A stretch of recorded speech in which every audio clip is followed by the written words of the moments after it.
ಓಂ ಶಾಂತಿ. ಇಂದಿನ ಪರಮಾತ್ಮನ ಮಹಾವಾಕ್ಯ ಮುರುಳಿ ದಿನಾಂಕ 18/8/2025. ಬಾಪ್ತಾದ ಮಧುಬನ. ಮಧುರ ಮಕ್ಕಳೇ, ಹೇಗೆ ಪರಮಾತ್ಮ ತಂದೆ ಮಾರ್ಗದರ್ಶಕ ಆಗಿದ್ದಾರೆ, ಅದೇ ರೀತಿ ನೀವು ಕೂಡ ಮಾರ್ಗದರ್ಶಕರಾಗಿ ಎಲ್ಲರಿಗೂ ಮನೆಯ ಮಾರ್ಗದ ಬಗ್ಗೆ ತಿಳಿಸಬೇಕು, ಅಂದರಿಗೆ ಊರುಗೋಲಾಗಬೇಕು. ಇಂದಿನ ಪ್ರಶ್ನೆಯಾಗಿದೆ, ಈ ಮಾಡಲ್ಪಟ್ಟಂತಹ ಅನಾದಿ ನಾಟಕದ ರಹಸ್ಯ ಏನಾಗಿದೆ? ಈ ರಹಸ್ಯದ ಬಗ್ಗೆ ಮಕ್ಕಳಾದ ನಿಮಗೆ ಮಾತ್ರ ಗೊತ್ತಿದೆ. ಉತ್ತರ: ಇದು ಮಾಡಲ್ಪಟ್ಟಂತಹ ಅನಾದಿ ನಾಟಕ ಆಗಿದೆ. ಈ ನಾಟಕದಲ್ಲಿ ಒಬ್ಬ ಪಾತ್ರಧಾರಿ ಕೂಡ ಹೊಸದಾಗಿ ಸೇರಿಕೊಳ್ಳಲು ಸಾಧ್ಯ ಇಲ್ಲ ಮತ್ತು ಒಬ್ಬ ಪಾತ್ರಧಾರಿ ಕೂಡ ನಾಟಕದಿಂದ ಹೊರಗೆ ಹೋಗಿ ಪಾತ್ರಧಾರಿಯ ಸಂಖ್ಯೆ ಕಡಿಮೆಯಾಗಲು ಸಾಧ್ಯ ಇಲ್ಲ. ಯಾರಿಗೂ ಮೋಕ್ಷ ಸಿಗುವುದಿಲ್ಲ. ಕೆಲವರು ಹೇಳುತ್ತಾರೆ, ನಾವು ಈ ನಾಟಕ ಚಕ್ರದಲ್ಲಿ ಬರಬಾರದು ಎಂದು. ಪರಮಾತ್ಮ ತಂದೆ ತಿಳಿಸುತ್ತಾರೆ, ಹೌದು, ಸ್ವಲ್ಪ ಸಮಯಕ್ಕೋಸ್ಕರ ನೀವು ಈ ನಾಟಕ ಚಕ್ರದಿಂದ ಮುಕ್ತ ಆಗಬಹುದು, ಆದರೆ ಸದಾಕಾಲಕ್ಕೋಸ್ಕರ ಪಾತ್ರದಿಂದ ನೀವು ಸಂಪೂರ್ಣವಾಗಿ ಮುಕ್ತ ಆಗಲು ಸಾಧ್ಯ ಇಲ್ಲ. ಈ ನಾಟಕದ ರಹಸ್ಯವನ್ನು ಮಕ್ಕಳಾದ ನೀವು ಮಾತ್ರ ಅರ್ಥ ಮಾಡಿಕೊಂಡಿದ್ದೀರಾ. ಓಂ ಶಾಂತಿ. ಮಧುರಾತಿ ಮಧುರ ಮಕ್ಕಳಿಗೆ ಬೋಲಾನಾಥ ಎಂದು ಯಾರಿಗೆ ಕರೆಯಲಾಗುತ್ತದೆ ಅನ್ನುವುದು ಗೊತ್ತಿದೆ. ಸಂಗಮ ಯುಗದ ಮಕ್ಕಳಾದ ನೀವು ಮಾತ್ರ ಈ ಎಲ್ಲಾ ಮಾತನ್ನು ಅರ್ಥ ಮಾಡಿಕೊಳ್ಳಲು ಸಾಧ್ಯ. ಕಲಿಯುಗದ ಮನುಷ್ಯರಿಗೆ ಈ ಜ್ಞಾನದ ಮಾತಿನ ಬಗ್ಗೆ ಸ್ವಲ್ಪ ಕೂಡ ಗೊತ್ತಿಲ್ಲ. ಜ್ಞಾನದ ಸಾಗರ ಒಬ್ಬ ಪರಮಾತ್ಮ ತಂದೆ ಆಗಿದ್ದಾರೆ. ಆ ಪರಮಾತ್ಮ ತಂದೆ ಸೃಷ್ಟಿಯ ಆದಿ ಮಧ್ಯ ಅಂತ್ಯದ ಜ್ಞಾನವನ್ನು ತಿಳಿಸುತ್ತಾರೆ. ಪರಮಾತ್ಮ ತಂದೆ ತಮ್ಮ ಪರಿಚಯವನ್ನು ನೀಡುತ್ತಾರೆ. ಈಗ ಮಕ್ಕಳಾದ ನಿಮಗೆ ಈ ಎಲ್ಲಾ ಜ್ಞಾನದ ಮಾತು ಗೊತ್ತಿದೆ. ಮೊದಲು ನಿಮಗೂ ಯಾವ ಜ್ಞಾನದ ಮಾತು ಗೊತ್ತಿರಲಿಲ್ಲ. ಪರಮಾತ್ಮ ತಂದೆ ತಿಳಿಸುತ್ತಾರೆ, ನಾನೇ ಬಂದು ಭಾರತವನ್ನು ಸ್ವರ್ಗವನ್ನಾಗಿ ಮಾಡುತ್ತೇನೆ. ಬೇಹದ್ದಿನ ಆಸ್ತಿಯನ್ನು ಭಾರತದ ನಿವಾಸಿಗಳಿಗೆ ನೀಡುತ್ತೇನೆ. ಈಗ ತಂದೆಯ ಮೂಲಕ ಆ ಬೇಹದ್ದಿನ ಆಸ್ತಿಯನ್ನು ನೀವು ಪಡೆದುಕೊಳ್ಳುತ್ತಿದ್ದೀರಾ. ನಿಮಗೆ ಗೊತ್ತಿದೆ, ನಾವು ಬೇಹದ್ದಿನ ತಂದೆಯ ಮೂಲಕ ಬೇಹದ್ದಿನ ಸುಖದ ಆಸ್ತಿಯನ್ನು ಪಡೆದುಕೊಳ್ಳುತ್ತಿದ್ದೇವೆ. ಇದು ಮಾಡಲ್ಪಟ್ಟಂತಹ ನಾಟಕ ಆಗಿದೆ. ಈ ನಾಟಕದಲ್ಲಿ ಒಬ್ಬ ಪಾತ್ರಧಾರಿಯು ಹೊಸದಾಗಿ ಸೇರಿಕೊಳ್ಳಲು ಸಾಧ್ಯ ಇಲ್ಲ ಮತ್ತು ಈ ನಾಟಕದಲ್ಲಿ ಒಬ್ಬ ಪಾತ್ರಧಾರಿಯ ಸಂಖ್ಯೆ ಕೂಡ ಕಡಿಮೆಯಾಗಲು ಸಾಧ್ಯ ಇಲ್ಲ. ಎಲ್ಲರಿಗೂ ತಮ್ಮ ತಮ್ಮದೇ ಆದ ಪಾತ್ರ ಸಿಕ್ಕಿದೆ. ಯಾರಿಗೂ ಮೋಕ್ಷ ಸಿಗಲು ಸಾಧ್ಯ ಇಲ್ಲ. ಯಾರು ಯಾವ ಯಾವ ಧರ್ಮದ ಆತ್ಮರಾಗಿದ್ದಾರೋ ಅವರು ಪುನಃ ಅದೇ ಧರ್ಮಕ್ಕೆ ಹೋಗುತ್ತಾರೆ. ಬೌದ್ಧಿಗಳಿಗೆ ಮತ್ತು ಕ್ರಿಶ್ಚಿಯನ್ನರಿಗೆ ನಾವು ಸ್ವರ್ಗಕ್ಕೆ ಹೋಗಬೇಕು ಅನ್ನುವ ಇಚ್ಛೆ ಇದ್ದರೂ ಕೂಡ ಅವರು ಸ್ವರ್ಗಕ್ಕೆ ಹೋಗಲು ಸಾಧ್ಯ ಇಲ್ಲ. ಯಾವಾಗ ಆ ಧರ್ಮದ ಧರ್ಮಸ್ಥಾಪಕರು ಬರುತ್ತಾರೋ ನಂತರ ಆ ಧರ್ಮದ ಆತ್ಮರ ಪಾತ್ರ ಪ್ರಾರಂಭ ಆಗುತ್ತದೆ. ಈಗ ಮಕ್ಕಳ ಬುದ್ಧಿಯಲ್ಲಿ ಈ ಸಂಪೂರ್ಣ ಜ್ಞಾನ ಇದೆ. ಇಡೀ ಜಗತ್ತಿನ ಎಲ್ಲಾ ಮನುಷ್ಯರು ಈ ಸಮಯದಲ್ಲಿ ನಾಸ್ತಿಕರಾಗಿದ್ದಾರೆ. ಅಂದರೆ ಯಾರೂ ಕೂಡ ಬೇಹದ್ದಿನ ತಂದೆಯ ಬಗ್ಗೆ ಅರ್ಥ ಮಾಡಿಕೊಂಡಿಲ್ಲ. ಮನುಷ್ಯರೇ ತಂದೆಯ ಬಗ್ಗೆ ಅರ್ಥ ಮಾಡಿಕೊಳ್ಳುತ್ತಾರೆ ತಾನೆ. ಈ ನಾಟಕ ಶಾಲೆ ಮನುಷ್ಯರ ನಾಟಕ ಶಾಲೆಯಾಗಿದೆ. ಪ್ರತಿಯೊಂದು ಆತ್ಮ ನಿರ್ವಾಣ ಧಾಮದಿಂದ ಪಾತ್ರವನ್ನು ಅಭಿನಯ ಮಾಡಲು ಈ ಸೃಷ್ಟಿಗೆ ಬರುತ್ತದೆ. ನಂತರ ಪುನಃ ನಿರ್ವಾಣ ಧಾಮಕ್ಕೆ ಹೋಗುವಂತಹ ಪುರುಷಾರ್ಥವನ್ನು ಮಾಡುತ್ತಾರೆ. ಎಲ್ಲರೂ ಹೇಳುತ್ತಾರೆ, ಬುದ್ಧ ನಿರ್ವಾಣ ಧಾಮಕ್ಕೆ ಹೋದರು ಎಂದು. ಈಗ ಬುದ್ಧನ ಶರೀರ ಅಂತೂ ನಿರ್ವಾಣ ಧಾಮಕ್ಕೆ ಹೋಗಿಲ್ಲ ತಾನೆ, ಆತ್ಮ ಹೋಗಿದೆ. ಆದರೆ ಪರಮಾತ್ಮ ತಂದೆ ತಿಳಿಸುತ್ತಾರೆ, ಯಾರೊಬ್ಬರು ನಾಟಕದ ಮಧ್ಯದಲ್ಲೇ ನಿರ್ವಾಣ ಧಾಮಕ್ಕೆ ಹೋಗಲು ಸಾಧ್ಯ ಇಲ್ಲ. ಯಾರು ನಾಟಕದಿಂದ ಮುಕ್ತ ಆಗಲು ಸಾಧ್ಯ ಇಲ್ಲ. ಯಾರಿಗೂ ಮೋಕ್ಷ ಸಿಗಲು ಸಾಧ್ಯ ಇಲ್ಲ. ಇದು ಮಾಡಲ್ಪಟ್ಟಂತಹ ನಾಟಕ ಆಗಿದೆ. ನಮಗೆ ಮೋಕ್ಷ ಸಿಗಬೇಕು ಎಂದು ಕೆಲವರು ವಿಚಾರ ಮಾಡುತ್ತಾರೆ. ನಮಗೆ ಮೋಕ್ಷ ಸಿಗುತ್ತದೆ ಎಂದು ಕೆಲವರು ತಿಳಿದುಕೊಂಡಿದ್ದಾರೆ. ಆದ್ದರಿಂದ ಮೋಕ್ಷವನ್ನು ಪಡೆದುಕೊಳ್ಳಲು ಪುರುಷಾರ್ಥವನ್ನು ಮಾಡುತ್ತಿರುತ್ತಾರೆ. ಹೇಗೆ ಜೈನಿಗಳು ಮೋಕ್ಷವನ್ನು ಪಡೆದುಕೊಳ್ಳಲು ಪುರುಷಾರ್ಥವನ್ನು ಮಾಡುತ್ತಾರೆ. ಜೈನ್ ಧರ್ಮದವರ ರೀತಿ ಪದ್ಧತಿ ಬೇರೆ ಆಗಿದೆ. ಜೈನ್ ಧರ್ಮದವರಿಗೆ ಅವರ ಧರ್ಮದ ಗುರುಗಳಿದ್ದಾರೆ. ಆ ಗುರುಗಳಿಗೆ ಅವರು ಮಾನ್ಯತೆಯನ್ನು ನೀಡುತ್ತಾರೆ. ಇನ್ನು ಯಾರಿಗೂ ಮೋಕ್ಷ ಸಿಗುವುದಿಲ್ಲ. ನಿಮಗೆ ಗೊತ್ತಿದೆ, ನಾವು ಪಾತ್ರಧಾರಿಗಳಾಗಿದ್ದೇವೆ. ನಾವು ಈ ನಾಟಕದಲ್ಲಿ ಪಾತ್ರಧಾರಿಗಳಾಗಿದ್ದೇವೆ. ನಾವು ಯಾವಾಗ ಈ ಸೃಷ್ಟಿಗೆ ಬರುತ್ತೇವೆ, ಪುನಃ ಹೇಗೆ ಈ ಸೃಷ್ಟಿಯಿಂದ ವಾಪಸ್ ಹೋಗುತ್ತೇವೆ ಅನ್ನುವ ಮಾತಿನ ಬಗ್ಗೆ ಯಾರಿಗೂ ಗೊತ್ತಿಲ್ಲ.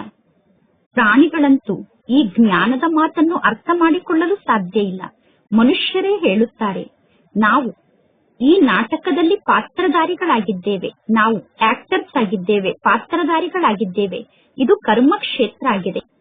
ಈ ಕರ್ಮ ಕ್ಷೇತ್ರದಲ್ಲಿ ಆತ್ಮರಾದ ನಾವು ನಿವಾಸವನ್ನು ಮಾಡುತ್ತೇವೆ. ಪರಮಧಾಮಕ್ಕೆ ಕರ್ಮಕ್ಷೇತ್ರ ಎಂದು ಕರೆಯುವುದಿಲ್ಲ. ಪರಮಧಾಮ ನಿರಾಕಾರಿ ಜಗತ್ತಾಗಿದೆ. ಆ ನಿರಾಕಾರಿ ಜಗತ್ತಿನಲ್ಲಿ ಯಾವುದೇ ಪ್ರಕಾರದ ಆಟ ನಡೆಯುವುದಿಲ್ಲ. ನಿರಾಕಾರಿ ಜಗತ್ತಿನಲ್ಲಿ ಯಾವುದೇ ಪ್ರಕಾರದ ಪಾತ್ರ ನಡೆಯುವುದಿಲ್ಲ. ನಿರಾಕಾರಿ ಜಗತ್ತಿನಿಂದ ನಾವು ಸಾಕಾರಿ ಜಗತ್ತಿಗೆ ಪಾತ್ರವನ್ನು ಅಭಿನಯ ಮಾಡಲು ಬರುತ್ತೇವೆ. ಅಂದ ಮೇಲೆ ಆ ಪಾತ್ರ ಪುನಃ ರಿಪೀಟ್ ಆಗುತ್ತದೆ. ಎಂದೂ ಪ್ರಳಯ ಆಗುವುದಿಲ್ಲ. ಮಹಾಭಾರತ ಯುದ್ಧದಲ್ಲಿ ಯಾದವರು ಮತ್ತು ಕೌರವರು ಸತ್ತರು. ಇನ್ನು ಕೇವಲ 5 ಜನ ಪಾಂಡವರು ಉಳಿದರು. ಅವರೂ ಕೂಡ ಪರ್ವತವನ್ನು ಏರುತ್ತಾ ಕರಗಿ ಹೋಗಿ ಸತ್ತರು ಎಂದು ಶಾಸ್ತ್ರದಲ್ಲಿ ತೋರಿಸುತ್ತಾರೆ. ಇನ್ನು ಏನೂ ಉಳಿಯಲಿಲ್ಲ ಎಂದು ಶಾಸ್ತ್ರದಲ್ಲಿ ತೋರಿಸುತ್ತಾರೆ. ಎಲ್ಲರೂ ಈ ಮಾತನ್ನು ಕೇಳಿ ತಿಳಿದುಕೊಳ್ಳುತ್ತಾರೆ, ಪ್ರಳಯ ಆಗಿಬಿಟ್ಟಿತು ಎಂದು. ಇಂತಹ ಅನೇಕ ಮಾತನ್ನು ಜನ ಸ್ವಯಂ ಕುಳಿತು ನಿರ್ಮಾಣ ಮಾಡಿದ್ದಾರೆ. ಪುನಃ ಸಮುದ್ರದಲ್ಲಿ ಆಲದ ಎಲೆಯ ಮೇಲೆ ಒಂದು ಮಗು ಬೆರಳನ್ನು ಚೀಪುತ್ತಾ ಬಂತು ಎಂದು ತೋರಿಸುತ್ತಾರೆ. ಪ್ರಳಯ ಆದ ನಂತರ ಪುನಃ ಆ ಒಂದು ಮಗು ಹೇಗೆ ಜನ್ಮವನ್ನು ಪಡೆದುಕೊಳ್ಳಲು ಸಾಧ್ಯ? ಮನುಷ್ಯರು ಏನೆಲ್ಲಾ ಮಾತನ್ನು ಕೇಳುತ್ತಾರೋ ಅದೆಲ್ಲವನ್ನು ಸತ್ಯ ಸತ್ಯ ಎಂದು ಒಪ್ಪಿಕೊಳ್ಳುತ್ತಾರೆ. ಅದು ಸತ್ಯ ಆಗಿದೆ ಎಂದು ಹೇಳುತ್ತಾರೆ. ಈಗ ಮಕ್ಕಳಾದ ನಿಮಗೆ ಗೊತ್ತಿದೆ, ಶಾಸ್ತ್ರದಲ್ಲಿ ಎಂತೆಂತಹ ಮಾತನ್ನು ಬರೆದಿದ್ದಾರೆ. ಇದೆಲ್ಲ ಭಕ್ತಿ ಮಾರ್ಗದ ಶಾಸ್ತ್ರ ಆಗಿದೆ. ಭಕ್ತಿಯ ಫಲವನ್ನು ನೀಡುವಂತವರು ಒಬ್ಬ ಭಗವಂತ ತಂದೆಯಾಗಿದ್ದಾರೆ. ಒಬ್ಬ ಭಗವಂತ ತಂದೆ ಭಕ್ತಿಯ ಫಲವನ್ನು ನೀಡಲು ಬರುತ್ತಾರೆ. ಕೆಲವರು ಮುಕ್ತಿಗೆ ಹೋಗುತ್ತಾರೆ, ಕೆಲವರು ಜೀವನ್ ಮುಕ್ತಿಗೆ ಹೋಗುತ್ತಾರೆ. ಪ್ರತಿಯೊಬ್ಬ ಪಾತ್ರಧಾರಿಯ ಆತ್ಮದ ಪಾತ್ರದ ಸಮಯ ಬಂದಾಗ ಅವರು ಪುನಃ ಪಾತ್ರವನ್ನು ಮಾಡಲು ಈ ಸೃಷ್ಟಿಗೆ ಬರುತ್ತಾರೆ. ಈ ನಾಟಕದ ರಹಸ್ಯವನ್ನು ಮಕ್ಕಳಾದ ನಿಮ್ಮನ್ನು ಬಿಟ್ಟು ಬೇರೆ ಯಾರೂ ತಿಳಿದುಕೊಂಡಿಲ್ಲ. ರಚಯಿತ ಮತ್ತು ರಚನೆಯ ಬಗ್ಗೆ ನಮಗೆ ಗೊತ್ತಿಲ್ಲ ಎಂದು ಎಲ್ಲರೂ ಹೇಳುತ್ತಾರೆ. ನಾಟಕದ ಪಾತ್ರಧಾರಿಗಳಾಗಿದ್ದರೂ ಕೂಡ ನಾಟಕದ ಆದಿ ಮಧ್ಯ ಅಂತ್ಯದ ಬಗ್ಗೆ ತಿಳಿದುಕೊಳ್ಳದೇ ಇದ್ದರೆ ಅವರಿಗೆ ತಿಳುವಳಿಕೆಹೀನರು ಎಂದು ಕರೆಯಲಾಗುತ್ತದೆ.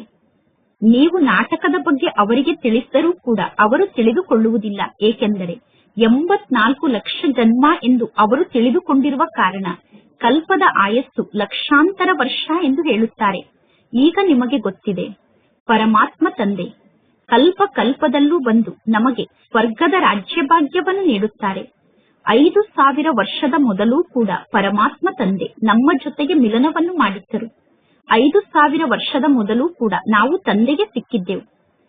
ಬೇಹದ್ದಿನ ಆಸ್ತಿಯನ್ನು ತಂದೆಯ ಮೂಲಕ ಪಡೆದುಕೊಳ್ಳುವುದಕ್ಕೋಸ್ಕರ 5000 ವರ್ಷದ ಮೊದಲು ನಾವು ತಂದೆಗೆ ಸಿಕ್ಕಿದ್ದೆವು. ಯಥಾ ರಾಜಾರಾಣಿ ತಥಾ ಪ್ರಜಾ, ಎಲ್ಲರೂ ವಿಶ್ವಕ್ಕೆ ಮಾಲೀಕರಾಗುತ್ತಾರೆ. ಪ್ರಜೆಗಳು ಕೂಡ ಹೇಳುತ್ತಾರೆ, ನಾವು ವಿಶ್ವಕ್ಕೆ ಮಾಲೀಕರಾಗಿದ್ದೇವೆ ಎಂದು. ಯಾವಾಗ ನೀವು ವಿಶ್ವಕ್ಕೆ ಮಾಲೀಕರಾಗುತ್ತೀರೋ ಆ ಸಮಯದಲ್ಲಿ ಚಂದ್ರವಂಶಿ ರಾಜ್ಯ ಇರುವುದಿಲ್ಲ. ಈಗ ಮಕ್ಕಳಿಗೆ ನಾಟಕದ ಸಂಪೂರ್ಣ ಆದಿ ಮಧ್ಯ ಅಂತ್ಯದ ಬಗ್ಗೆ ಗೊತ್ತಿದೆ. ಮನುಷ್ಯರು ಭಕ್ತಿ ಮಾರ್ಗದಲ್ಲಿ ಯಾರ ಪೂಜೆಯನ್ನು ಮಾಡುತ್ತಾರೋ ಅವರ ಬಗ್ಗೆ ಮನುಷ್ಯರಿಗೆ ಗೊತ್ತಿಲ್ಲ. ಯಾರ ಭಕ್ತಿಯನ್ನು ಮಾಡುತ್ತೇವೋ ಅವರ ಜೀವನದ ಕಥೆಯನ್ನು ಅರ್ಥ ಮಾಡಿಕೊಳ್ಳಬೇಕು ತಾನೆ. ಈಗ ಮಕ್ಕಳಾದ ನೀವು ಪರಮಾತ್ಮ ತಂದೆಯ ಮೂಲಕ ಎಲ್ಲರ ಜೀವನದ ಕಥೆಯನ್ನು ಅರ್ಥ ಮಾಡಿಕೊಂಡಿದ್ದೀರಾ. ನೀವೀಗ ಪರಮಾತ್ಮ ತಂದೆಗೆ ಮಕ್ಕಳಾಗಿದ್ದೀರಾ. ಪರಮಾತ್ಮ ತಂದೆಯ ಜೀವನದ ಕಥೆಯ ಬಗ್ಗೆ ಈಗ ನಿಮಗೆ ಗೊತ್ತಿದೆ. ಪರಮಾತ್ಮ ತಂದೆ ನಮಗೆ ತಂದೆಯಾಗಿದ್ದಾರೆ. ಆ ಪರಮಾತ್ಮ ತಂದೆ ಪತಿತ ಪಾವನ ಆಗಿದ್ದಾರೆ, ಮುಕ್ತಿದಾತ ಆಗಿದ್ದಾರೆ, ಮಾರ್ಗದರ್ಶಕ ಆಗಿದ್ದಾರೆ. ನಿಮಗೆ ಪಾಂಡವರು ಎಂದು ಕರೆಯಲಾಗುತ್ತದೆ. ನೀವು ಎಲ್ಲರಿಗೂ ಗೈಡ್ ಆಗುತ್ತೀರಾ, ಅಂದರೆ ಮಾರ್ಗದರ್ಶಕರಾಗುತ್ತೀರಾ. ಅಂದರಿಗೆ ನೀವು ಊರುಗೋಲಾಗುತ್ತೀರಾ. ಎಲ್ಲರಿಗೂ ಮಾರ್ಗದ ಬಗ್ಗೆ ತಿಳಿಸುವುದಕ್ಕೋಸ್ಕರ ನೀವು ಅಂದರಿಗೆ ಊರುಗೋಲಾಗುತ್ತೀರಾ. ಹೇಗೆ ತಂದೆ ಮಾರ್ಗದರ್ಶಕ ಆಗಿದ್ದಾರೋ ಅದೇ ರೀತಿ ಮಕ್ಕಳಾದ ನೀವು ಕೂಡ ಮಾರ್ಗದರ್ಶಕರಾಗಬೇಕು. ಎಲ್ಲರಿಗೂ ಮಾರ್ಗದ ಬಗ್ಗೆ ತಿಳಿಸಬೇಕು. ನೀವು ಆತ್ಮ ಆಗಿದ್ದೀರಾ, ಅವರು ಪರಮಾತ್ಮ ತಂದೆಯಾಗಿದ್ದಾರೆ. ಪರಮಾತ್ಮ ತಂದೆಯ ಮೂಲಕ ಬೇಹದ್ದಿನ ಆಸ್ತಿ ಸಿಗುತ್ತದೆ. ಭಾರತದಲ್ಲಿ ಬೇಹದ್ದಿನ ರಾಜ್ಯ ಇತ್ತು, ಈಗ ಬೇಹದ್ದಿನ ರಾಜ್ಯ ಇಲ್ಲ. ಈಗ ಮಕ್ಕಳಿಗೆ ಗೊತ್ತಿದೆ, ನಾವು ಬೇಹದ್ದಿನ ತಂದೆಯ ಮೂಲಕ ಬೇಹದ್ದಿನ ಸುಖದ ಆಸ್ತಿಯನ್ನು ಪಡೆದುಕೊಳ್ಳುತ್ತೇವೆ. ಅಂದರೆ ನಾವು ಮನುಷ್ಯರಿಂದ ದೇವತೆ ಆಗುತ್ತೇವೆ. ನಾವೇ ದೇವತೆಗಳಾಗಿದ್ದೆವು. ನಂತರ 84 ಜನ್ಮದ ಚಕ್ರದಲ್ಲಿ ಬಂದು ನಾವೇ ಶೂದ್ರರಾಗಿದ್ದೇವೆ. ಪರಮಾತ್ಮ ತಂದೆ ಬಂದು ಶೂದ್ರರಿಂದ ನಮ್ಮನ್ನು ಬ್ರಾಹ್ಮಣರನ್ನಾಗಿ ಮಾಡುತ್ತಾರೆ. ಯಜ್ಞದಲ್ಲಿ ಅವಶ್ಯವಾಗಿ ಬ್ರಾಹ್ಮಣರು ಬೇಕು ತಾನೆ. ಇದು ಜ್ಞಾನ ಯಜ್ಞ ಆಗಿದೆ. ಭಾರತದಲ್ಲಿ ಬಹಳಷ್ಟು ಯಜ್ಞವನ್ನು ರಚನೆ ಮಾಡುತ್ತಾರೆ. ಅದರಲ್ಲೂ ಕೂಡ ಆರ್ಯ ಸಮಾಜದವರು ವಿಶೇಷವಾಗಿ ಬಹಳಷ್ಟು ಯಜ್ಞವನ್ನು ಮಾಡುತ್ತಾರೆ. ಈಗ ಇದು ರುದ್ರಜ್ಞಾನ ಯಜ್ಞ ಆಗಿದೆ. ಈ ರುದ್ರಜ್ಞಾನ ಯಜ್ಞದಲ್ಲಿ ಸಂಪೂರ್ಣ ಹಳೆಯ ಜಗತ್ತು ಸ್ವಾಹ ಆಗುತ್ತದೆ. ಈಗ ನೀವು ಬುದ್ಧಿಯ ಮೂಲಕ ಕಾರ್ಯವನ್ನು ಮಾಡಬೇಕು. ಕಲಿಯುಗದಲ್ಲಿ ಬಹಳಷ್ಟು ಜನ ಮನುಷ್ಯರಿದ್ದಾರೆ. ಈಗ ಸಂಪೂರ್ಣ ಹಳೆಯ ಜಗತ್ತೇ ಸಮಾಪ್ತಿಯಾಗುತ್ತದೆ. ಯಾವ ವಸ್ತುವು ಕೆಲಸಕ್ಕೆ ಬರುವುದಿಲ್ಲ. ಸತ್ಯಯುಗದಲ್ಲಿ ಎಲ್ಲವೂ ಹೊಸದೇ ಆಗಿರುತ್ತದೆ. ಈ ಕಲಿಯುಗದಲ್ಲಿ ಎಷ್ಟೊಂದು ಕೊಳಕಿದೆ. ಮನುಷ್ಯರು ಹೇಗೆ ಕೊಳಕಾಗಿ ಇದ್ದಾರೆ. ಕಲಿಯುಗದಲ್ಲಿ ಮನುಷ್ಯರು ಎಷ್ಟೊಂದು ಕೊಳಕಾಗಿದ್ದಾರೆ. ಧನವಂತರು ಬಹಳ ದೊಡ್ಡ ಮಹಲ್ನಲ್ಲಿ ನಿವಾಸವನ್ನು ಮಾಡುತ್ತಾರೆ. ಬಡವರು ಪಾಪ ಕೊಳಕಿನಲ್ಲಿ ಗುಡಿಸಿಲಿನಲ್ಲಿ ಇರುತ್ತಾರೆ. ಈಗ ಅವರಿಗೆ ಬೇರೆ ಜಾಗವನ್ನು ಕೊಟ್ಟು ಅವರ ಗುಡಿಸಿಲನ್ನು ನಾಶ ಮಾಡುತ್ತಿದ್ದಾರೆ. ಆದರೆ ಬಡವರು ಅವರಿಗೆ ಕೊಟ್ಟಂತಹ ಬೇರೆ ಜಮೀನನ್ನು ಕೂಡ ಮಾರಿ ಬಿಡುತ್ತಾರೆ. ಬಡವರು ತಮ್ಮ ಜಾಗವನ್ನು ಬಿಟ್ಟು ಹೋಗದೇ ಇದ್ದರೆ ಬಲವಂತವಾಗಿ ಆ ಜಾಗವನ್ನು ಕಿತ್ತುಕೊಂಡು ಅವರನ್ನು ಅಲ್ಲಿಂದ ದೂರಕ್ಕೆ ಕಳಿಸುತ್ತಾರೆ. ಬಡವರು ಬಹಳಷ್ಟು ದುಃಖಿಗಳಾಗಿದ್ದಾರೆ. ಇನ್ನು ಯಾರೆಲ್ಲ ಸುಖಿಗಳಾಗಿದ್ದಾರೋ ಅವರ ಸುಖ ಕೂಡ ಶಾಶ್ವತವಾದ ಸುಖ ಅಲ್ಲ. ಒಂದು ವೇಳೆ ಸುಖ ಇದ್ದಿದ್ದರೆ ಈ ಜಗತ್ತಿನ ಸುಖ ಕಾಗವಿಷ್ಟ ಸಮಾನ ಸುಖ ಆಗಿದೆ ಎಂದು ಏಕೆ ಹೇಳುತ್ತಿದ್ದರು. ಶಿವ ಭಗವಾನ್ ವಾಚಾಗಿದೆ. ಮಾತೆಯರಾದ ನಮ್ಮ ಮೂಲಕ ಶಿವ ತಂದೆ ಸ್ವರ್ಗದ ಬಾಗಿಲನ್ನು ತೆರೆಸುತ್ತಾರೆ. ಮಾತೆಯರ ತಲೆಯ ಮೇಲೆ ಪರಮಾತ್ಮ ತಂದೆ ಜ್ಞಾನದ ಕಳಶವನ್ನು ಇಟ್ಟಿದ್ದಾರೆ. ಪುನಃ ಮಾತೆಯರು ಎಲ್ಲರಿಗೂ ಜ್ಞಾನಾಮೃತವನ್ನು ಕುಡಿಸುತ್ತಾರೆ. ಆದರೆ ನಿಮ್ಮ ಮಾರ್ಗ ಪ್ರವೃತ್ತಿ ಮಾರ್ಗ ಆಗಿದೆ. ನೀವೀಗ ಸತ್ಯ ಸತ್ಯ ಬ್ರಾಹ್ಮಣರಾಗಿದ್ದೀರಾ. ಅಂದ ಮೇಲೆ ಎಲ್ಲರನ್ನೂ ನೀವು ಜ್ಞಾನ ಚಿತೆಯ ಮೇಲೆ ಕೂರಿಸುತ್ತೀರಾ. ಈಗ ನೀವು ದೈವಿ ಸಂಪ್ರದಾಯದವರಾಗುತ್ತೀರಾ. ಅಸುರಿ ಸಂಪ್ರದಾಯ ಅಂದರೆ ರಾವಣನ ರಾಜ್ಯ ಆಗಿದೆ. ಗಾಂಧೀಜಿ ಕೂಡ ಹೇಳುತ್ತಿದ್ದರು, ರಾಮರಾಜ್ಯ ಸ್ಥಾಪನೆ ಆಗಬೇಕು ಎಂದು. ಹೇ ಪತಿತ ಪಾವನ ಬನ್ನಿ ಎಂದು ಎಲ್ಲರೂ ತಂದೆಯನ್ನು ಕರೆಯುತ್ತಾರೆ. ಆದರೆ ಯಾರೂ ಸ್ವಯಂವನ್ನು ಪತಿತ ಆತ್ಮ ಎಂದು ತಿಳಿದುಕೊಂಡಿಲ್ಲ. ಪರಮಾತ್ಮ ತಂದೆ ಮಕ್ಕಳನ್ನು ಜಾಗೃತರನ್ನಾಗಿ ಮಾಡುತ್ತಾರೆ. ನೀವು ಘೋರ ಅಂಧಕಾರದಿಂದ ಪ್ರಕಾಶದ ಕಡೆ ಬಂದಿದ್ದೀರಾ. ಮನುಷ್ಯರು ತಿಳಿದುಕೊಂಡಿದ್ದಾರೆ, ಗಂಗಾ ನದಿಯಲ್ಲಿ ಸ್ನಾನವನ್ನು ಮಾಡುವುದರಿಂದ ನಾವು ಪಾವನರಾಗುತ್ತೇವೆ ಎಂದು. ಹರಿದ್ವಾರದ ಸಂಪೂರ್ಣ ಕೊಳಕು ಹಾಗೂ ಕಸ ಗಂಗಾ ನದಿಯಲ್ಲಿ ಸೇರಿಕೊಳ್ಳುತ್ತದೆ. ನಂತರ ಆ ಕೊಳಕು ಮತ್ತು ಕಸವನ್ನು ಹೊಲಗದ್ದೆಗಳಿಗೆ ತೆಗೆದುಕೊಂಡು ಹೋಗಿ ಹಾಕುತ್ತಾರೆ. ಸತ್ಯಯುಗದಲ್ಲಿ ಇಂತಹ ಕಾರ್ಯ ನಡೆಯುವುದಿಲ್ಲ. ಸತ್ಯಯುಗದಲ್ಲಿ ಬಹಳಷ್ಟು ಆಹಾರ ಧಾನ್ಯ ಇರುತ್ತದೆ. ಸತ್ಯಯುಗದಲ್ಲಿ ನೀವು ಹಣವನ್ನು ಖರ್ಚು ಮಾಡುವ ಅವಶ್ಯಕತೆ ಇರುವುದಿಲ್ಲ. ಬ್ರಹ್ಮ ತಂದೆ ಈ ಎಲ್ಲಾ ಮಾತಿನ ಅನುಭವಿಯಾಗಿದ್ದಾರೆ. ಹಿಂದಿನ ಕಾಲದಲ್ಲಿ ಆಹಾರ ಧಾನ್ಯದ ಬೆಲೆ ಬಹಳಷ್ಟು ಸ್ವಸ್ಥ ಆಗಿತ್ತು. ಕಡಿಮೆ ರೇಟಿಗೆ ಆಹಾರ ಧಾನ್ಯ ಸಿಗುತ್ತಿತ್ತು. ಸತ್ಯಯುಗದಲ್ಲಿ ಜನಸಂಖ್ಯೆ ಬಹಳ ಕಡಿಮೆ ಇರುತ್ತದೆ. ಅಂದ ಮೇಲೆ ಸತ್ಯಯುಗದಲ್ಲಿ ಪ್ರತಿಯೊಂದು ವಸ್ತುವು ಬಹಳ ಕಡಿಮೆ ರೇಟಿಗೆ ಸಿಗುತ್ತದೆ. ಅಂದ ಮೇಲೆ ಈಗ ಪರಮಾತ್ಮ ತಂದೆ ತಿಳಿಸುತ್ತಾರೆ, ಮಧುರ ಮಕ್ಕಳೇ, ನೀವೀಗ ಪತಿತರಿಂದ ಪಾವನರಾಗಬೇಕು. ಪರಮಾತ್ಮ ತಂದೆ ಮಕ್ಕಳಿಗೆ ಬಹಳ ಸಹಜವಾದ ಯುಕ್ತಿಯನ್ನು ತಿಳಿಸುತ್ತಾರೆ. ಸ್ವಯಂವನ್ನು ಆತ್ಮ ಎಂದು ತಿಳಿದುಕೊಂಡು ಪರಮಾತ್ಮ ತಂದೆಯನ್ನು ನೆನಪು ಮಾಡಿ. ಆತ್ಮದಲ್ಲಿ ಕಲ್ಮಶ ಸೇರಿಕೊಂಡಿರುವ ಕಾರಣ ಆತ್ಮ ಸಂಪೂರ್ಣ ಕಲ್ಮಶವುಳ್ಳಂತಹ ಆತ್ಮ ಆಗಿದೆ. ಅಂದರೆ ಕಲ್ಮಶವುಳ್ಳಂತಹ ಚಿನ್ನ ಆಗಿಬಿಟ್ಟಿದೆ. ಯಾರು ಮೊದಲು ಪಾರಸ ಬುದ್ಧಿಯವರಾಗಿದ್ದರೋ ಈಗ ಅವರೇ ಕಲ್ಲು ಬುದ್ಧಿಯವರಾಗಿದ್ದಾರೆ. ಈಗ ಮಕ್ಕಳಾದ ನೀವು ಪಾರಸನಾಥ ಆದಂತಹ ಪರಮಾತ್ಮ ತಂದೆಯ ಬಳಿ ಪಾರಸನಾಥ ಆಗುವುದಕ್ಕೋಸ್ಕರ ಬಂದಿದ್ದೀರಾ. ಬೇಹದ್ದಿನ ತಂದೆ ನಿಮ್ಮನ್ನು ವಿಶ್ವಕ್ಕೆ ಮಾಲೀಕರನ್ನಾಗಿ ಮಾಡುತ್ತಾರೆ. ಅದರಲ್ಲೂ ಕೂಡ ಸತ್ಯುಗ ಚಿನ್ನದ ಜಗತ್ತಾಗಿರುತ್ತದೆ. ಈ ಕಲಿಯುಗ ಕಬ್ಬಿಣದ ಯುಗ ಆಗಿದೆ. ಕಲಿಯುಗದ ಜಗತ್ತು ಕಬ್ಬಿಣದ ಜಗತ್ತಾಗಿದೆ. ಪರಮಾತ್ಮ ತಂದೆ ಕುಳಿತು ಮಕ್ಕಳನ್ನು ಪಾರಸಪುರಿಗೆ ಮಾಲೀಕರನ್ನಾಗಿ ಮಾಡುತ್ತಾರೆ. ನಿಮಗೆ ಗೊತ್ತಿದೆ, ಈ ಕಲಿಯುಗದಲ್ಲಿ ಎಷ್ಟೊಂದು ಮಹಲ್ ಇದೆ, ಎಷ್ಟೊಂದು ಗಾಡಿ ಇದೆ.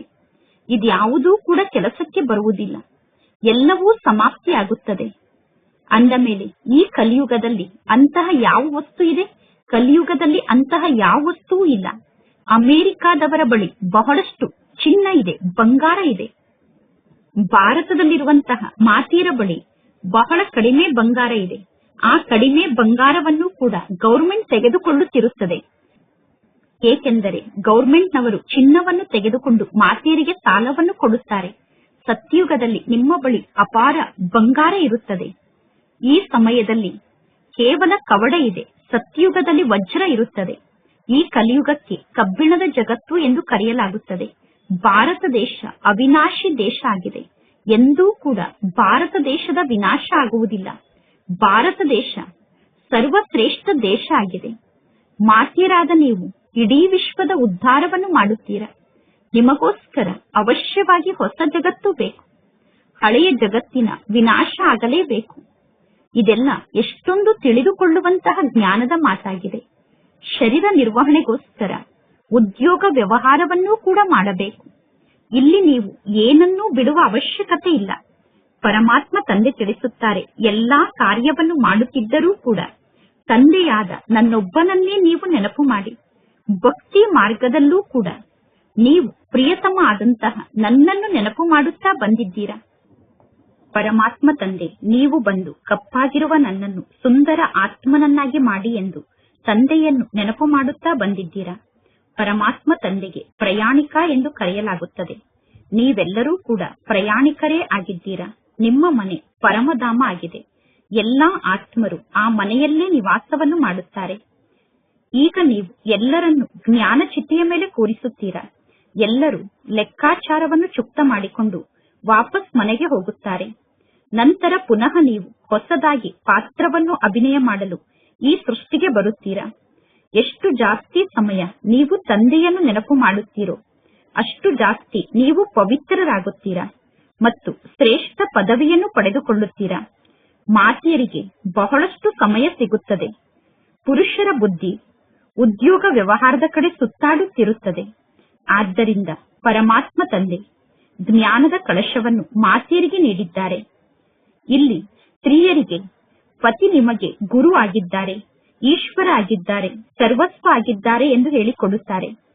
ಪತ್ನಿಯರಾದ ನೀವು ಪತಿಗೆ ದಾಸಿಯಾಗಿದ್ದೀರಾ ಎಂದು ಹೇಳಿಕೊಡುತ್ತಾರೆ. ಈಗ ಪುನಃ ಮಾತೆಯರಾದ ನಿಮ್ಮನ್ನು ಪರಮಾತ್ಮ ತಂದೆ ಎಷ್ಟು ಶ್ರೇಷ್ಠರನ್ನಾಗಿ ಮಾಡುತ್ತಾರೆ. ನಾರಿಯರಾದ ನೀವು ಭಾರತದ ಉದ್ಧಾರವನ್ನು ಮಾಡುತ್ತೀರಾ. ಕೆಲವರು ಪರಮಾತ್ಮ ತಂದೆಯನ್ನು ಕೇಳುತ್ತಾರೆ, ಬಾಬಾ, ಈ ನಾಟಕ ಚಕ್ರದಿಂದ ನಾವು ಮುಕ್ತ ಆಗಬಹುದೇ ಎಂದು. ಪರಮಾತ್ಮ ತಂದೆ ತಿಳಿಸುತ್ತಾರೆ, ಹೌದು, ಸ್ವಲ್ಪ ಸಮಯಕ್ಕೋಸ್ಕರ ನಾಟಕ ಚಕ್ರದಿಂದ ಮುಕ್ತ ಆಗಬಹುದು. ಮಕ್ಕಳಾದ ನೀವು ಆಲ್ರೌಂಡ್ ಪಾತ್ರವನ್ನು ಮಾಡುತ್ತೀರಾ, ಅಂದರೆ ಆದಿಯಿಂದ ಅಂತ್ಯದವರೆಗೂ ಪಾತ್ರವನ್ನು ಮಾಡುತ್ತೀರಾ. ಇನ್ನು ಉಳಿದ ಎಲ್ಲಾ ಆತ್ಮರು ಮುಕ್ತಿಧಾಮದಲ್ಲೇ ಇರುತ್ತಾರೆ. ಅವರ ಪಾತ್ರ ಸ್ವಲ್ಪ ಸಮಯದವರೆಗೂ ಮಾತ್ರ ನಡೆಯುತ್ತದೆ. ಅವರಿಗೆ ಸಣ್ಣ ಪಾತ್ರ ಸಿಕ್ಕಿದೆ. ಅವರು ಸ್ವರ್ಗಕ್ಕೆ ಹೋಗುವುದಿಲ್ಲ. ಸೃಷ್ಟಿ ನಾಟಕ ಚಕ್ರದಿಂದ ಮುಕ್ತ ಆಗುವುದಕ್ಕೆ ಮೋಕ್ಷ ಎಂದು ಕರೆಯುತ್ತಾರೆ. ಯಾರು ಹೆಚ್ಚು ಸಮಯ ಪರಮಧಾಮದಲ್ಲಿ ಇರುತ್ತಾರೋ ಅವರು ಅಂತ್ಯದಲ್ಲಿ ಈ ಸೃಷ್ಟಿಗೆ ಬರುತ್ತಾರೆ ಮತ್ತು ಇಲ್ಲಿಂದ ವಾಪಸ್ ಹೋಗುತ್ತಾರೆ. ಅವರು ಜ್ಞಾನ ಮುಂತಾದದ್ದನ್ನು ಕೇಳಲು ಸಾಧ್ಯ ಇಲ್ಲ. ಯಾರು ಆದಿಯಿಂದ ಅಂತ್ಯದವರೆಗೂ ಪಾತ್ರವನ್ನು ಅಭಿನಯ ಮಾಡುತ್ತಾರೋ ಅವರೇ ಈ ಜ್ಞಾನವನ್ನು ಕೇಳುತ್ತಾರೆ. ಕೆಲವರು ಹೇಳುತ್ತಾರೆ, ನಮಗೂ ಕೂಡ ಮುಕ್ತಿಧಾಮದಲ್ಲಿ ಇರುವುದೇ ಇಷ್ಟ, ಮೋಕ್ಷವನ್ನು ಪಡೆದುಕೊಳ್ಳುವುದೇ ಇಷ್ಟ ಎಂದು, ನಾವು ಅಲ್ಲೇ ಕುಳಿತಿರಬೇಕು ಎಂದು ಕೆಲವರು ಹೇಳುತ್ತಾರೆ. ಆದರೆ ಸದಾ ಮುಕ್ತಿಧಾಮದಲ್ಲಿ ಇರಲು ಸಾಧ್ಯ ಇಲ್ಲ. ಅಂತ್ಯದಲ್ಲಿ ಬಂದು ಅವಶ್ಯವಾಗಿ ಪಾತ್ರವನ್ನು ಅಭಿನಯ ಮಾಡುವುದು ನಾಟಕದಲ್ಲಿ ಫಿಕ್ಸ್ ಆಗಿದೆ. ಇನ್ನು ಸಂಪೂರ್ಣ ನಾಟಕದ ಸಮಯದಲ್ಲಿ ಅವರು ಶಾಂತಿಧಾಮದಲ್ಲೇ ಇರುತ್ತಾರೆ. ಇದು ಬೇಹದ್ದಿನ ನಾಟಕ ಆಗಿದೆ. ಒಳ್ಳೆಯದು. ಮಧುರಾತಿ ಮಧುರ ಅಗಲಿ ಹೋಗಿ ಮರಳಿ ಸಿಕ್ಕಿರುವ ಮಕ್ಕಳ ಪ್ರತಿ ಮಾತ್ಪಿತಾ ಬಾಪ್ತಾದರವರ ನೆನಪು, ಪ್ರೀತಿ ಹಾಗೂ ಸುಪ್ರಭಾತ. ಆತ್ಮಿಕ ಮಕ್ಕಳಿಗೆ ಆತ್ಮಿಕ ತಂದೆಯ ನಮಸ್ತೆ. ಆತ್ಮಿಕ ತಂದೆಗೆ ಆತ್ಮಿಕ ಮಕ್ಕಳ ನೆನಪು, ಪ್ರೀತಿ ಹಾಗೂ ನಮಸ್ತೆ ನಮಸ್ತೆ ನಮಸ್ತೆ. ಧಾರಣೆಗೋಸ್ಕರ ಮುಖ್ಯ ಸಾರ. ಫಸ್ಟ್ ಪಾಯಿಂಟ್, ಸತ್ಯ ಸತ್ಯ ಬ್ರಾಹ್ಮಣರಾಗಿ ಎಲ್ಲರಿಗೂ ಜ್ಞಾನಾಮೃತವನ್ನು ಕುಡಿಸಬೇಕು. ಎಲ್ಲರನ್ನು ಜ್ಞಾನ ಚಿತೆಯ ಮೇಲೆ ಕೂರಿಸಬೇಕು. ಸೆಕೆಂಡ್ ಪಾಯಿಂಟ್, ಶರೀರ ನಿರ್ವಹಣೆಗೋಸ್ಕರ ಉದ್ಯೋಗ, ವ್ಯವಹಾರ ಮುಂತಾದದ್ದನ್ನು ಮಾಡುತ್ತಾ ಪತಿತರಿಂದ ಪಾವನರಾಗುವುದಕ್ಕೋಸ್ಕರ ತಂದೆಯ ನೆನಪಿನಲ್ಲಿ ಇರಬೇಕು ಮತ್ತು ಎಲ್ಲರಿಗೂ ತಂದೆಯ ನೆನಪನ್ನು ಮಾಡಿಸಬೇಕು. ಇಂದಿನ ವರದಾನ ಆಗಿದೆ. ವಿಶೇಷತೆಗಳ ದಾನದ ಮೂಲಕ ಮಹಾನ್ ಆತ್ಮರಾಗುವಂತಹ ಮಹಾದಾನಿಗಳಾಗಿ ಎಲ್ಲರೂ ಜ್ಞಾನದಾನವನ್ನು ನೀಡುತ್ತಾರೆ. ಆದರೆ ವಿಶೇಷ ಆತ್ಮರು ತಮ್ಮ ವಿಶೇಷತೆಯ ದಾನವನ್ನು ನೀಡಬೇಕು. ಯಾರೇ ನಿಮ್ಮ ಸಮ್ಮುಖಕ್ಕೆ ಬಂದರೂ ಕೂಡ ಅವರಿಗೆ ನಿಮ್ಮ ಮೂಲಕ ತಂದೆಯ ಸ್ನೇಹದ ಅನುಭವ ಆಗಬೇಕು. ನಿಮ್ಮ ಚೆಹರೆಯ ಮೂಲಕ ಪರಮಾತ್ಮ ತಂದೆಯ ಚಿತ್ರ ಕಾಣಿಸಬೇಕು. ನಿಮ್ಮ ನಡತೆಯ ಮೂಲಕ ತಂದೆಯ ಚರಿತ್ರೆ ಕಾಣಿಸಬೇಕು. ನಿಮ್ಮ ವಿಶೇಷತೆಯನ್ನು ನೋಡಿ ಅವರಿಗೆ ವಿಶೇಷ ಆತ್ಮ ಆಗುವಂತಹ ಪ್ರೇರಣೆ ಪ್ರಾಪ್ತಿಯಾಗಬೇಕು. ಇಂತಹ ಮಹಾದಾನಿಗಳಾಗಿ ಆಗ ಆದಿಯಿಂದ ಅಂತ್ಯದವರೆಗೂ ಮಹಾನ್ ಆತ್ಮರಾಗಿ ಇರುತ್ತೀರಾ ಮತ್ತು ಪೂಜ್ಯರಾಗಿರುವಾಗಲೂ ಮಹಾನ್ ಆತ್ಮರಾಗಿರುತ್ತೀರಾ. ಪೂಜಾರಿಗಳಾಗಿರುವಾಗಲೂ ಮಹಾನ್ ಆತ್ಮರಾಗಿರುತ್ತೀರಾ. ಇಂದಿನ ಶ್ಲೋಗನ್ ಆಗಿದೆ, ಸದಾ ಆತ್ಮ ಅಭಿಮಾನಿಯಾಗಿರುವಂತವರೇ ಬಹಳ ದೊಡ್ಡ ಜ್ಞಾನಿಗಳಾಗಿದ್ದಾರೆ. ಇಂದಿನ ಅವ್ಯಕ್ತ ಸೂಚನೆಯಾಗಿದೆ, ಸಹಜ ಯೋಗಿ ಆಗಬೇಕು ಎಂದು ಬಯಸಿದರೆ ಪರಮಾತ್ಮನ ಪ್ರೀತಿಯ ಅನುಭವವನ್ನು ಮಾಡಿ. ಯಾರು ಸದಾ ಪರಮಾತ್ಮ ತಂದೆಯ ಪ್ರೀತಿಯಲ್ಲಿ ತಲ್ಲೀನರಾಗಿ ನನ್ನತನದ ತ್ಯಾಗ ವೃತ್ತಿಯಲ್ಲಿ ಸ್ಥಿತ ಆಗಿರುತ್ತಾರೋ ಅವರ ಮೂಲಕ ಎಲ್ಲರಿಗೂ ಪರಮಾತ್ಮ ತಂದೆ ಕಾಣಿಸುತ್ತಾರೆ. ಮಕ್ಕಳಾದ ನೀವು ಜ್ಞಾನದ ಆಧಾರದಿಂದ ಪರಮಾತ್ಮ ತಂದೆಯ ನೆನಪಿನಲ್ಲಿ ಸಮಾವೇಶ ಆಗುತ್ತೀರಾ. ಈ ಸಮಾವೇಶ ಆಗುವುದೇ ಲವಲೀನ ಸ್ಥಿತಿಯಾಗಿದೆ. ತಂದೆಯ ಪ್ರೀತಿಯಲ್ಲಿ ತಲ್ಲೀನ ಆಗುವ ಸ್ಥಿತಿಯಾಗಿದೆ. ಯಾವಾಗ ತಂದೆಯ ಪ್ರೀತಿಯಲ್ಲಿ ತಲ್ಲೀನ ಆಗುತ್ತೀರೋ, ಅಂದರೆ ತಂದೆಯ ಪ್ರೀತಿಯ ಆಸಕ್ತಿಯಲ್ಲಿ ಮಗ್ನರಾಗುತ್ತೀರೋ, ಆಗ ನೀವು ತಂದೆಯ ಸಮಾನ ಆಗಿಬಿಡುತ್ತೀರಾ. ಒಳ್ಳೆಯದು. ಓಂ ಶಾಂತಿ.